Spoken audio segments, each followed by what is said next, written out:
જય હિન્દ દોસ્તો, ફરી એકવાર હાર્દિક સ્વાગત છે તમારું મારી યુટ્યુબ ચેનલમાં. આજે હું તમને જણાવવાનો છું કે ભાઈ આજકાલ સોશિયલ મીડિયાના મારફતે દ્વારકામાં ખોદકામ ચાલી રહ્યું છે અને તેના વિડીયો પણ અતિશય વાયરલ થઈ રહ્યા છે. અને એમાંથી એક મેં વિડીયો જોયો હતો કે ભાઈ દ્વારકા માત્ર ને માત્ર 20% જ જમીન પર છે અને 80% જે છે તે સમુદ્રમાં છે.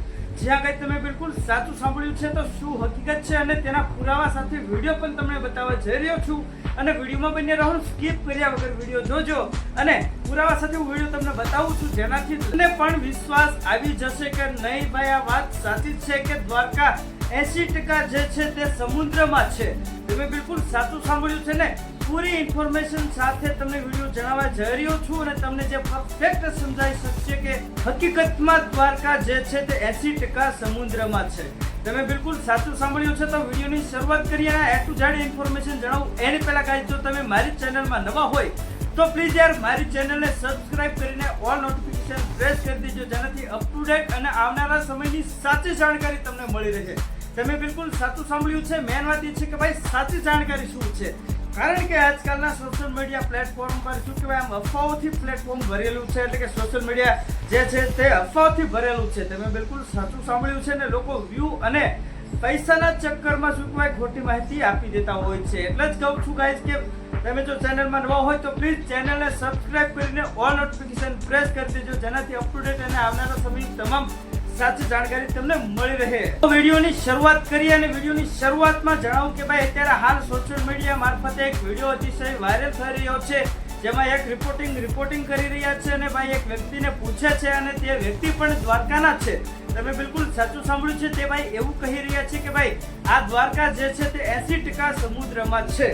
તમે બિલકુલ સાચું સાંભળ્યું છે. પૂરી ઇન્ફોર્મેશન સાથે હું તમને વિડીયો જણાવવા જઈ રહ્યો છું. વિડીયોમાં બન્યા રહેજો, વિડીયોને સ્કીપ કર્યા વગર જોજો અને હજુ વિડીયો પણ હું તમને બતાવું છું જે ત્યાં વસ્તુઓ નીકળી છે સમુદ્રના શું કહેવાય ખોદકામ દરમિયાન. એટલે કે સમુદ્ર કિનારા જે આસપાસમાં જે રિસર્ચ ટીમ જે ખોદકામ કરી રહી છે અને જે જૂના અવશેષો બહાર કાઢી રહી છે, જૂની વસ્તુઓ બહાર કાઢી રહી છે, તેના વિશે તમને ભરપૂર માહિતી જણાવવા જઈ રહ્યો છું. વિડીયોમાં બન્યા રહેજો અને સ્કીપ કર્યા વગર વિડીયો જોજો. બેટ દ્વારકામાં ખોદકામ દરમિયાન 2000 વર્ષ જૂના અવશેષો મળી આવ્યા છે. જે હા તમે બિલકુલ સાચું સાંભળ્યું છે ને. શું તે અવશેષો મળ્યા છે અને એક તો પૂરું બિલ્ડિંગ મળી આવ્યું છે જમીનની અંદરથી. તમે બિલકુલ સાચું સાંભળ્યું છે. તે પૂરું એક કોમ્પ્લેક્સ મળી આવ્યું છે, જેમાં તમામ સુવિધાઓ ઉપલબ્ધ હતી. એ સમયમાં 2000 વર્ષો પહેલા આ કોમ્પ્લેક્સ જેમાં તમામ સુવિધાઓ મળી આવી છે અને ખોદકામ દરમિયાન તે કોમ્પ્લેક્સ આખું મળી આવ્યું છે જમીનની નીચેથી. તમે બિલકુલ સાચું સાંભળ્યું છે. તેમાં એ ટુ ઝેડ સુવિધાની સમાવેશ હતી. તમે બિલકુલ સાચું સાંભળ્યું છે. તેમાં જે સ્ટ્રક્ચર કરવામાં આવ્યું હતું 2000 વર્ષો પહેલા, જે આગળ તમે બિલકુલ સાચું સાંભળ્યું છે, તે સ્ટ્રક્ચર પણ એકદમ સુરક્ષિત હાલતમાં મળી આવ્યું છે. અને મેન વાત એ કે ભાઈ શું કારણોસર એવું જાણવામાં આવ્યું છે કે ભાઈ દ્વારકા જે છે તે 80% સમુદ્રમાં છે, 20% જ માત્ર ધરતી પર છે. તમે બિલકુલ સાચું સાંભળ્યું છો. તો એની જાણકારી તમને જણાવવા જઈ રહ્યો છું. પણ જો ગાઈઝ મેં તમને કીધું એમ ફરી એકવાર કહું છું કે સાચી જાણકારી માટે તમે મારી ચેનલને સબસ્ક્રાઇબ કરી લેજો, જેનાથી આવનારા સમયમાં અને સાચી જાણકારી તમને મળી રહે. આ જાણકારી એ માધ્યમથી હું તમને જણાવું છું. જેમ કે ભાઈ અત્યારે હાલ ગુજરાતના જે દરિયા કિનારાઓ છે ત્યાંથી શું કહેવાય દ્વારકાના જૂના શું કહેવાય ચરણી વ્યાપારી કેન્દ્રના જે અવશેષો હતા તે ગુજરાતના દરિયા કિનારાથી મળી આવ્યા છે ખોદકામ દરમિયાન. જ્યાં આગળ તમે બિલકુલ સાચું સાંભળ્યું છે. ભાવનગરના દરિયા કિનારાથી અને સુરતના દરિયા કિનારાથી અને અન્ય પણ જગ્યાઓથી દ્વારકાના વેપારી મથકોના અવશેષો મળી આવ્યા છે.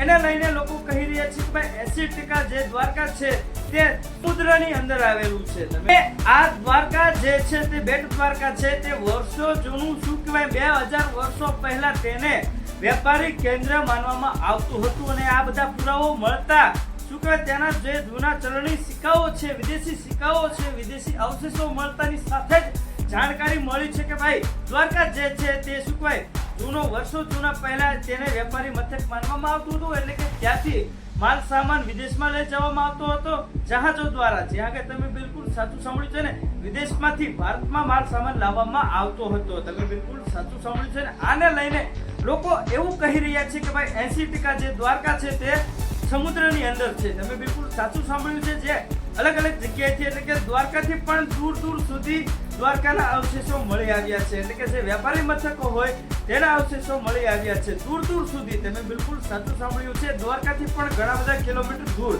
આને લઈને લોકો એવું માની રહ્યા છે કે ભાઈ 80% જે છે તે દ્વારકા સમુદ્રની અંદર છે. તમારું શું કહેવું છે ગાઈસ તે કોમેન્ટ કરી શકો છો, અને થોડી જાણકારી તમે પણ આપી શકો છો જો તમે જાણતા હોય તો. અને આવીને આવી જાણકારી જાણવા માટે તમે જો ચેનલમાં નવા હોય તો પ્લીઝ યાર ફરી એકવાર કહું છું, મારી ચેનલમાં જો નવા હોય તો પ્લીઝ મારી ચેનલને સબસ્ક્રાઇબ કરીને ઓલ નોટિફિકેશન પ્રેસ કરી દેજો, જેનાથી અપ ટુ ડેટ અને આવનારા સમયની સાચી જાણકારી તમને મળી રહે અને સૌથી પહેલા અપડેટ મળી રહે કે હાલ ગુજરાતમાં શું ચાલી રહ્યું છે. જે વાયરલ ચાલી રહ્યું હોય તેની એ ટુ ઝેડ ઇન્ફોર્મેશન મેળવીને એક વિડીયો હું અપલોડ કરું છું, તેમાં સમગ્ર માહિતી આવી જતી હોય છે. તો હવે મળીએ નેક્સ્ટ વિડીયોમાં. ત્યાં સુધી જય હિન્દ, જય ભારત.